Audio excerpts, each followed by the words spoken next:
ধনেপাতা খুব পাওয়া যায়, গরমকালেও পাওয়া যায়, তবে শীতের সময় একটু বেশি পাওয়া যায়।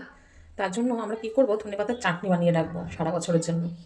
তো আমি নিয়ে নিয়েছি ধনেপাতা, সেগুলোকে খুব ভালো করে ধুয়ে কেটে নিয়েছি।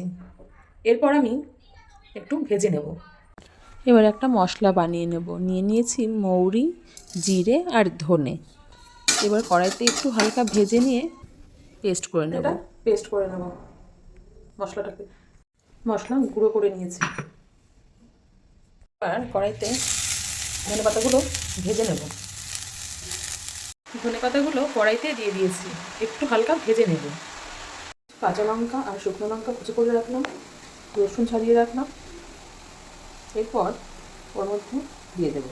ধনেপাতাগুলো ভেজে নিয়েছি, মিক্সিং বলে দিয়ে দিয়েছি, এটাকে পেস্ট করে নেব। পেস্ট করা হয়ে গেছে।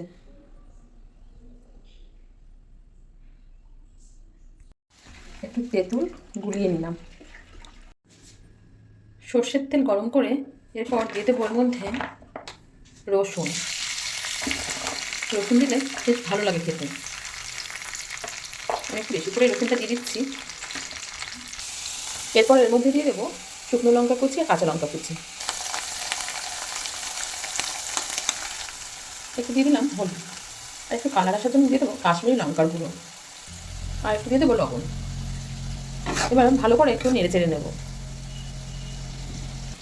এরপর বেটে রাখা ধনেপাতা এর মধ্যে দিয়ে খুব ভালোভাবে নেড়ে চেড়ে নেব। এর মধ্যে দিয়ে দিলাম 2 চামচ চিনি। এবার গুলিয়ে রেখেছিলাম তেঁতুলের জলটা এবার আমি এর মধ্যে দিয়ে দেবো। এবার ভেজে রাখা মশলাটা আমি এর মধ্যে দিয়ে দেবো। রেডি হয়ে গেছে আমার আচার।